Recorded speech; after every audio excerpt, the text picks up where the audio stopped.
тебе сум роден, една дамна пролет, покрај Вардар, еден цветен сончев мај. Скутот јас ти расте, те засака во дете, ми ги дари си од блесок, си од сјај. Од Маđари до Кале, од Карпаш па до Сарај, како Гердан ти се протегаш без крај. Твоите площади, зеленила и згради, јас не ги давам за ништо, знај. Скопје, младост моја, Скопје, радост моја,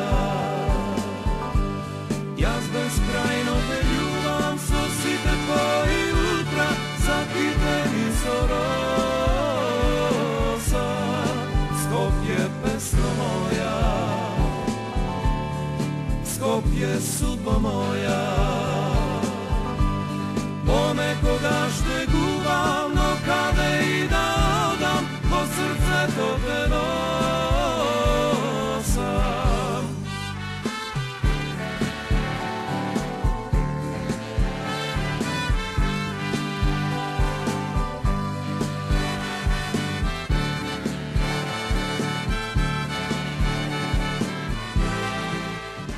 Сум во другиот дел на студиото од джамовите, во големата сала тамо. Вртам, влегувам преку врата, Шпато плаче. Шпато, што ти е, вика Шпато? Па Драган, вика, ти не си свесен колку си ме трогнал. Кај рече, дедо ми ме праша, кај рече ке се запишеш, вика, уметничко? Тамо нема лед, вика. Како? Чекај, вика, ние сме стари, вика. Не можеме, не ке можеме, вика, да те чуваме и понатаму, кај ке живееш ти?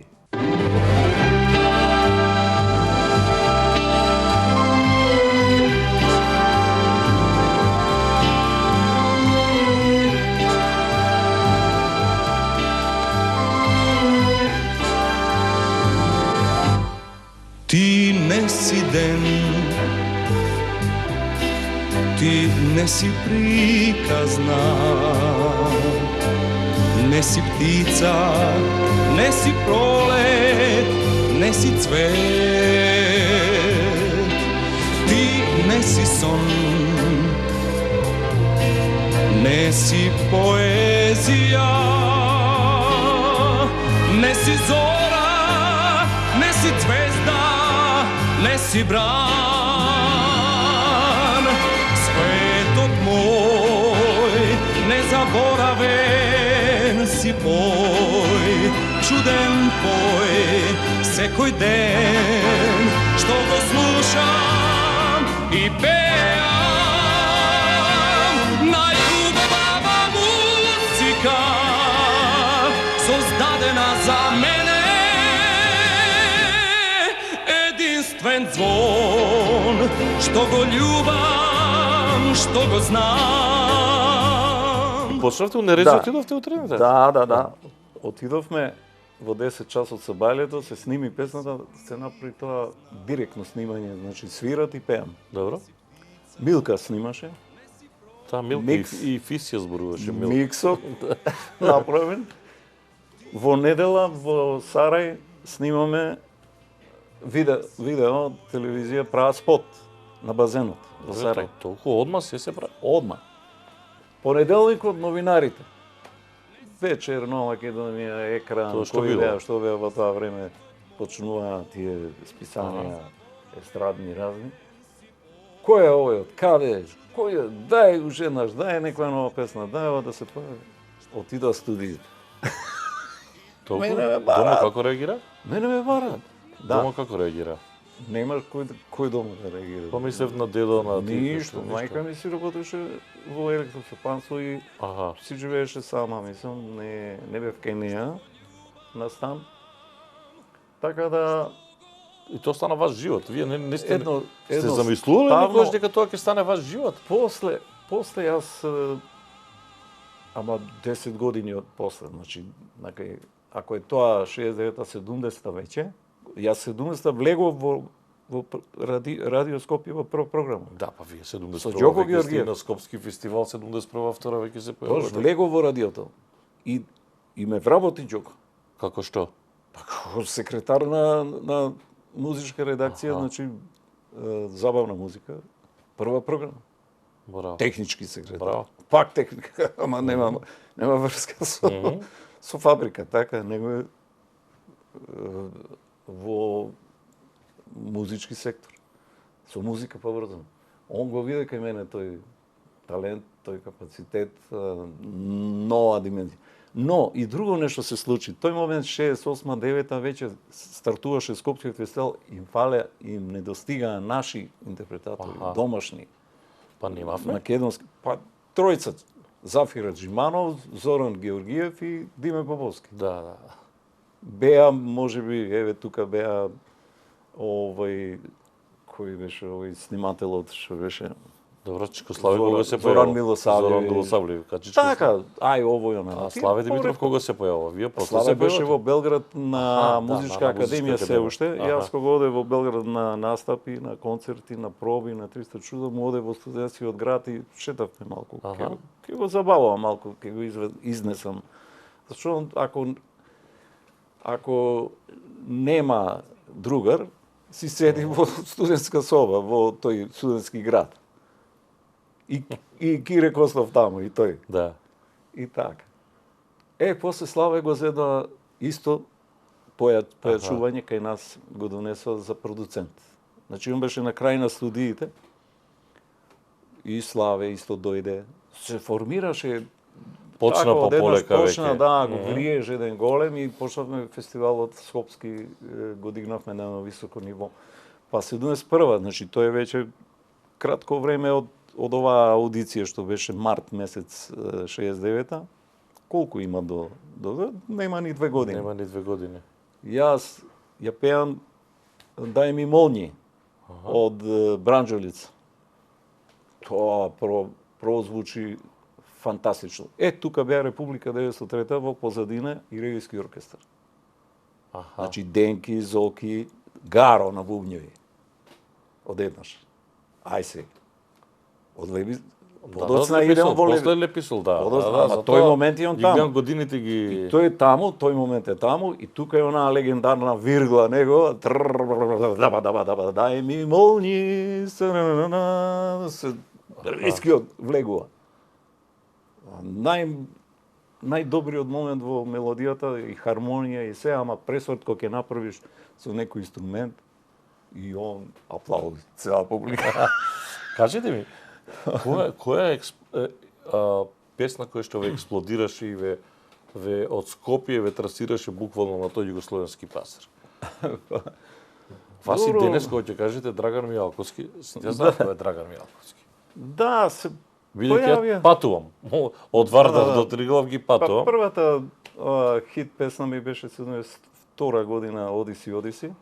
Зашто се такви песни тажни такви правите за раскинувачка на дечко? Одиси, друг да те сака. Да. Таква тема, тоа беше текст на Ѓоко Георгиев. И песната доби прва награда од публика, така интересно појавувањето, сето тоа мислам на рефренските. Моќта на медитеранскиот рефрен е тој дел да го запамтат од песната, од прво. И останува, Одиси. Од прво слушање, да. И кога ќе повториш 50 пати Одиси, не можеш да заборавиш. А зошто тоа оди ми, дојди ми и така натаму многу песни. Добро, и кажи ми, се са тужни песни онака, знаеш, она... Да. Ама тоа е прво да речеме творечкиот момент, не можеш ти во присуство на повеќе луѓе колективно да твориш, кога има присутност.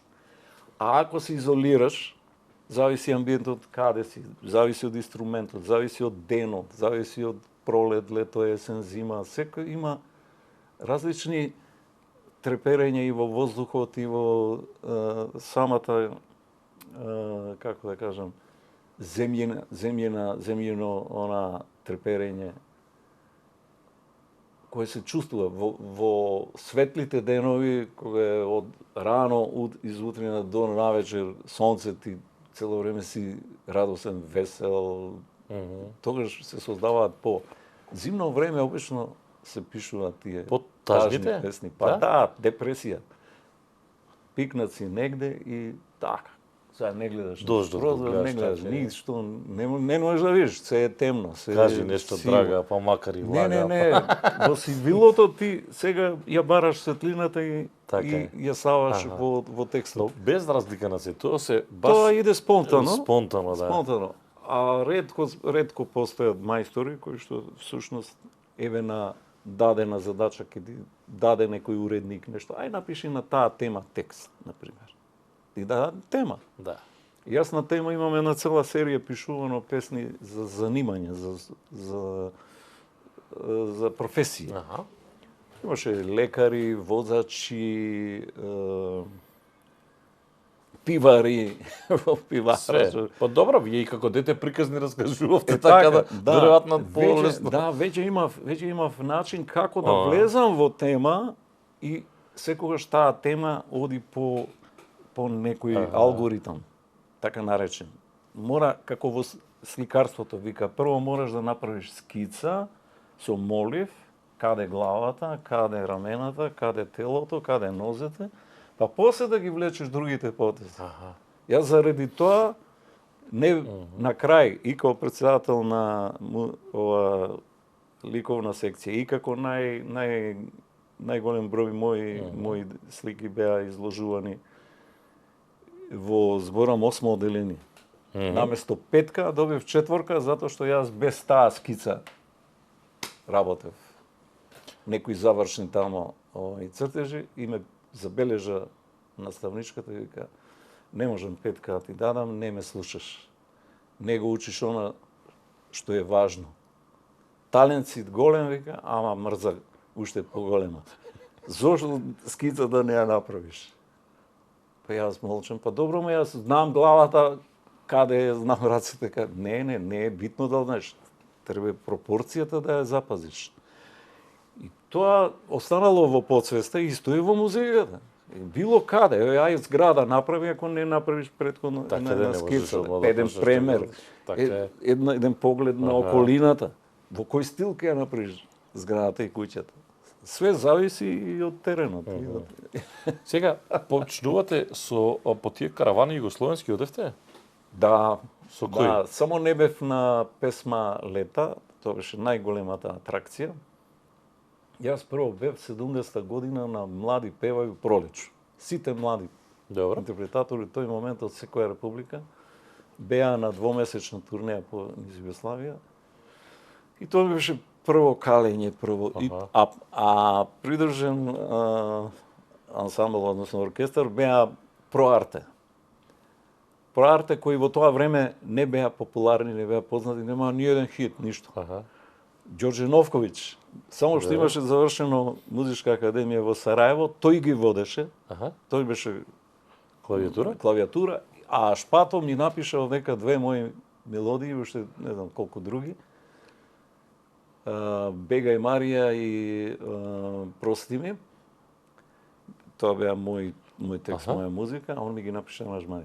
И ме прашува Новковиќ, вика, чиви се овие две песни? Викам, мој. Ево, вако треба да пишеме забавна музика. Он професор. А јас почетник. Значи, колку искрено. Еве, он можел да ми премолчи. Па ке реализирани луѓе нема суета. А вика, вако треба да пишем. Он вика, ово су хитови. Ово су вика хитови. Значи, шемата јас некако сум ја природно стекнал. Добро, не е тоа без труд. Она што го вежбаш, што го работев, е тоа. Но во секој случај, он ми беше репер голем. Они после 2-3 години прв пат снимија некои песни. Мени си све, мени си сан, и јутро си моје, и дан најлепши дан. Мени си све, пом, пом, страшен хит. Тој ми беше првата плача. А сите други колеги пејачи Со кој на одевте? разни Со турнеи. кој бевте на... Со Оливер бев најмногу Драгоевич, да. Кога Джаровски работеше за него турнеи, он не викна мене и Маја Оджаклиевска. Джаро? Жаро, да. На тие југословенски концерти, не цела Југославија, со Оливер Драгоевич. Он Далмација, имаше два оркестри на располагање, сите песни негови ги знаева, ги вежба, ако едниот оркестар зафатен на ривиерата си имаат они, нели, да речеме, во некој хотел ангажман за Аха. пролет, лето негде. Така е, да. Едниот И оркестар цело лето зафатен таму. со другиот. Не, делумно. Делумно ќе ја поминеме цела, да речеме, брегот ќе го поминеме Јадранско море, сите тие големи градови, ќе влеземе Хрватска, нешто Словенија, па Босна, па Србија, па имаш Македонија, ќе дојдеш до Црна, а од Црна Гора можеш да почнеш или да завршиш. Круг си правиш. А пари зимавте за настапите? Ама апсолутно, па професионално е тоа. Аха. Професионален живот и настап, цело време си на турнеја, одиш од хотел во хотел, менуваш градови. Јас одев со моје возило, но тоа беше мал период. Оливер најмногу со неговото возило одевме, јас му бев совозач. Он имаше некоја диоптрија, нели, она Да. -9, да речем. А не ми рекол Джаро, слушај, пази на Оливер, биди со него. Туку ме стави во Симери, ајде со него. И некаде хотел сме заедно, некаде, ама во кола редовно. Зашто Оливер не сакаше да патува со автобуси или со воз или со авион. Значи се со кола. Еднаш ја остави во Скопје колата негова, тоа беше некој Citroen модел еден така спортски. Си отиде он во Сплит, имаше потреба брзо со авион, а после едно-две недели во Сараево имаше шлагер сезоне. И јас настапував таму и Оливер настапуваше на тој фестивал. И му ја однесов колата, ја одвозев до... Ја цело време беше туку во Скопје неговата. Јас имав триумф еден во Германија 77 година на еден фестивал во Дрезден. Во Дрезден. Таму пеев Dieses Lied sitzt mit mir, се викаше на германски, или ние ја препеавме кај нас, сите песни ги знам. Тоа беше германски композитор, германски автор. Ја победив таму и тоа беше на интервизија. Не ви побара да останете таму? Да, германците понудија многу добри услови. Меѓутоа имав година дена подготовки со интензивно учење германски јазик, со настапи на телевизиски шоу програми, со 2 лонгплейки, кои што втората година ќе се многу организирани и по 2 пати по 15 концерти минимум. Значи тоа беше 30 концерти во годината. Тогаш оженет бевте или? Да, си бев со фамилија, со све да отидете? Не. Самиот да влезам во тој бизнис и да работам. Многу интересно се случи. Вели се ќе биде тука кај нас обезбедено, ќе имаш, значи, перфектни... Не дека ќе немам. Тоа се феноменални професионалци и организатори. Вели, концертна дирекција Загреб ќе биде посредник помеѓу Загреб и Скопје. Значи, патни трошкови ќе регулирате со Загребска концертна агенција. Ги прашувам, представниците имаше таму двајца. Ајде, кажете ми, како тоа вие го замислувате? Вика, многу едноставно, ти од Скопје, вика, до Загреб и обратно, ќе си доаѓаш, вика, на твој трошок. А така ли? Па јас... Па ги сидам до Германија на свој трошок. Не за тоа, него јас возејќи го патот, аутопатот Братство единство од Загреб до Белград и многу пати од Белград до Загреб, тој пат беше многу опасен пат. Едно време. После се направи автопат. Да. Викам, тој е ризик голем, зашто мене ми се зголемува од тука до Белград 400 и таму уште 400-800. 800 километри, ја 800 километри треба да сум у кондиција, да сум буден, да ова, да она, да возам и тамо некаде да оставам возило, да речем моје, своје ако сум отишол. А ако не ми лета авионот од Скопје за Загреб, кога ќе стигнам? Ја до Белград можеби ќе стигнам за 5-6 сата у тоа време уште. Да. Тоа беше големо. Може и повеќе, пошто и градаличко Па се едум, па тоа бавно, да. Ама многу е до Загреб. И не, едноставно викам, чекај, не разбирам, викам, зошто вие по вас гледате, па вие не работите таму на тие концерти, на тие снимања, тоа треба ја да го работам. Зошто не го цените тоа? Зошто вие мене не ми го регулирате патот Загреб-Скопје, па со ни вие уредесте со менеджеријата од Германија. Што има со мене, викам, да се расправаме се, дали сум имал или дали сум дошол или не сум дошол. Па ризикот е мој.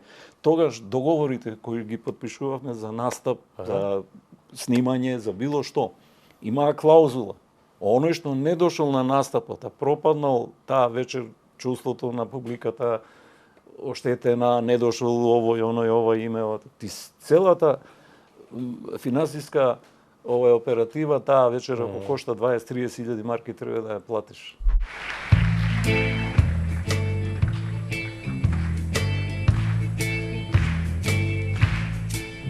Гитаро моја, јас и ти сме добри стари другари. Гитаро моја, го поминавме тој голем убав свет. И евене на крајот нашиот лет. Гитаро моја, девојко, гитаро моја судбино, со тебе ми е најдобро, ти ми го галиш срцето. Гитаро моја,